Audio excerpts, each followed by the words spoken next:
Huh.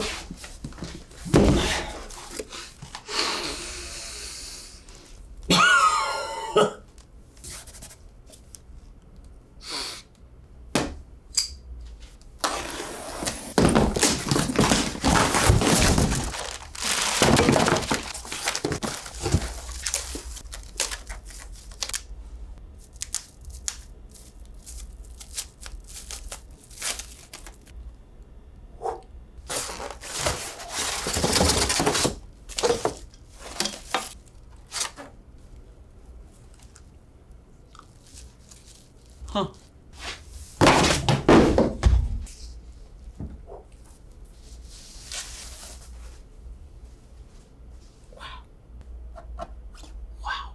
Samsung. It's light, huh? It's actually crazy. Yeah, I sort of really like Richie's unboxings. Quite original. Definitely way more original than mine. I know. But hey, besides that, at first glance, I have to say I'm quite impressed at how thin this monitor is. The size of it definitely feels like it's a 32-inch monitor and it doesn't feel heavy to carry around. Stands, well, they are actually quite heavy.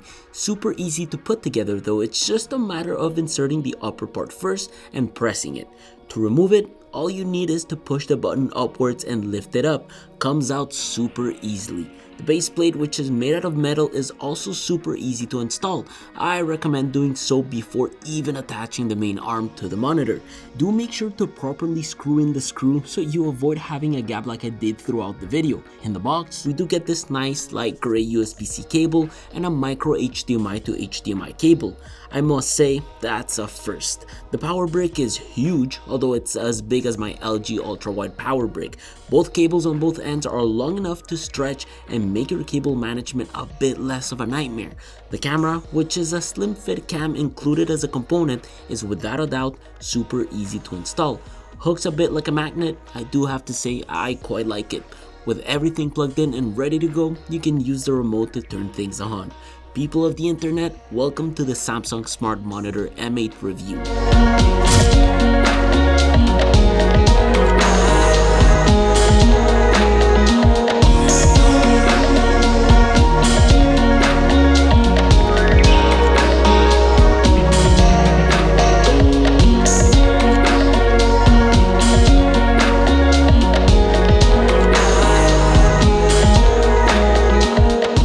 So after going through the setup of the monitor, whether that's by setting up the internet connection, signing into your Samsung account, or even registering your product, I started wondering, who is this even for? I mean, with all the recent monitors the market has been seeing, where does this stand?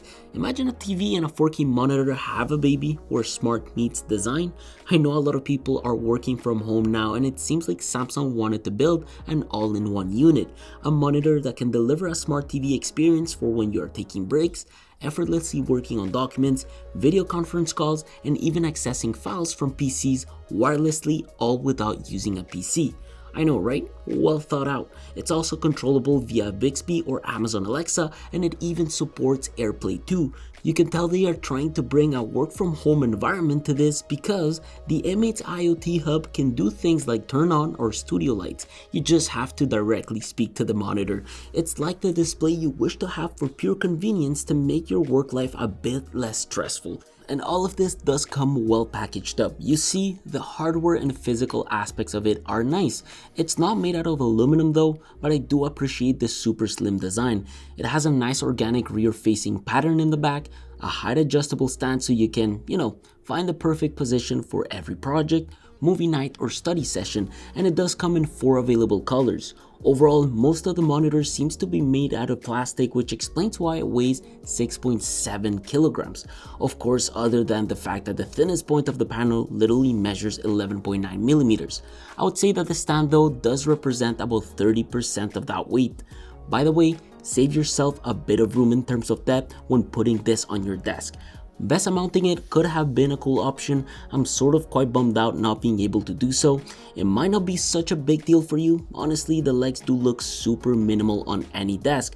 I like how Samsung moved the logo in the back to preserve the minimal aesthetic up front. I think it was a good design choice. The only thing I don't seem to understand is why micro HDMI. This isn't me complaining, I'm just wondering. Thoughtful, they included a proper HDMI to micro HDMI cable. Beside this port, we do have a couple of USB-C ports, and luckily, one of them does support up to 65 watts of charging power. It's actually perfect when it comes to connecting my base model MacBook Pro. And thank you Samsung for allowing us to disconnect the power cable from the monitor. Quite happy that all of these cables can be routed through the stand for proper cable management. I also do appreciate the clever design implemented on this camera to be able to connect it, as well as its privacy feature. Okay, well it's not really a privacy feature, it's just a simple camera cover, but still it's nice to have. Just as nice as the addition of built-in speakers. Apparently, they are adaptive, meaning that it adjusts sound in different situations, from speech or music to ambient noise, to deliver a more enjoyable and refined sound. Hear this. As soon as we get clear, lose the chopper. Can you do that? Lose the chopper? Can I lose the chopper? As soon as we get clear, lose the chopper. Can you do that? Lose the chopper? Can I lose the chopper? Don't forget that it's a TV, so it did come with a remote, matches the color of the monitor, and it's really nice being able to charge it via USB-C. Turning this thing off and on with the remote really does remind you of a TV. In fact, pressing the home button will prompt you with Tizen OS. Here you have all the smart TV apps, Samsung TV Plus if you wish to give that a try. Overall, just a proper universal guide. I have to say, very snappy, and it doesn't lag as much as my LG C1 TV. If you want to connect your MacBook Pro to it, you can use the USB-C cable they included in the box and connect to it to the back of the monitor. You can then go to menu, connect the device, and choose PC. It's very simple. The picture quality on this is nice. The panel does deliver a UHD resolution with 1 billion colors, HDR10+, 99% sRGB, and an adaptive picture. In simpler terms, there is literally 4 times more pixel density and space to view content compared to something like Full HD. sRGB is also responsible for delivering vibrant image colors, and HDR10+ makes dark colors darker and bright colors brighter. With that in mind, I would say personally, I wouldn't get this monitor for video editing purposes, although Samsung really offers the ability to tweak your entire picture settings to make things look awesome. I do hate the adaptive picture on literally any display out there, but if it's something you like, it does automatically adjust the display brightness and color temperature. It's just not for me. At 60Hz, this is definitely and absolutely not meant for gaming. Mostly because there's a tiny bit of lag between the mouse and the screen, but only noticeable to gamers. It also doesn't seem to offer any gaming gimmicks like FreeSync or G-Sync. However, I eventually did find a gaming feature within their settings, which seems to come from their TVs. It allowed me to correct the latency on the monitor, and truthfully, it felt a lot better. I'm glad you can still game on this, but I don't think it's a monitor for gamers, nor I think Samsung is targeting them with this one. It's very much marketed as a monitor that can provide enough of a working environment without using a PC. In the backend, it uses Tizen OS along with Wi-Fi to be able to browse the internet, your emails, and more without literally not needing to touch a PC. The interesting part is that if you have an Office 365 subscription, you can access, view, and edit documents and conveniently save them on the cloud. Just note that at the end of the day, it's all done through the web. I personally think it's cool. It's really awesome being able to connect your keyboard and mouse via Bluetooth to do all these things. There's also a remote connection that can be created through the monitor. There are 3 ways you can accomplish this. You can either install the Windows 10 application to easily access your PC remotely using just your Samsung account, or do a manual connection or screen share it. There's a bit of lag using the Samsung app, but it's enough to get you working on a few things. So if you happen to need to connect to a PC that you left at the office, well, you can do so with it. As for the camera, I love the functionalities it provides. With Google Duo, you can connect the TV through your phone and make phone calls on the monitor itself, which is awesome, but it's even cooler to see that the face tracking and auto zoom features are amazing on such a little camera. The only thing I would say is that I'm personally not a fan of the fact that these only work when using the built-in application within the TV.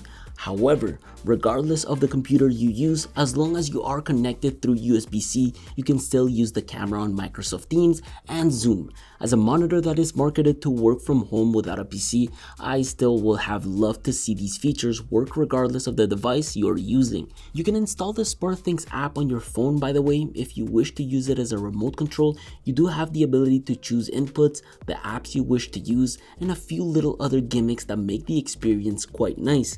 That includes connecting Samsung appliances if you have some.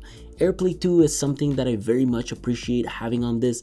I'm an Apple user myself, and being able to wirelessly set up a dual monitor setup with my MacBook makes the workspace more effective. And of course, that also includes your iPhone. There's also Samsung DeX, by the way. For those who are Samsung users, you can wirelessly connect Galaxy mobile devices to create a desktop environment on a monitor. If you do wish to connect two screens at the same time, PIP and PBP are both supported. So say you wish to have your Windows PC on one side and the MacBook on the other side, it's definitely possible. Plus, you can very much set it up in a way that it allows you to connect something like a camera and a screen at the same time for those who use screen readers. The feature allows the screen to be set by changing its location, and it's fun knowing that you can save frequently used PIP settings and quickly call up the screen for use. It's interesting to see what 2022 has in store for us techies. I think this year we are about to see some really cool tech coming out with interesting features. The Samsung M8 is definitely one of them, and I think it was about time we had a budget monitor that could do it all. Samsung was kind enough to provide this unit for our review, and it definitely is a monitor you guys will get to see around the studio for the rest of the year. Or maybe not. I think I might bring this into our new condo once we move out. My girlfriend who works from home is definitely going to love it. I know you all love monitor reviews, so I was super happy to put this one together. I hope you've been enjoying having 2 videos a week on the channel. Let's hope we can keep it up. See you all soon. Take care.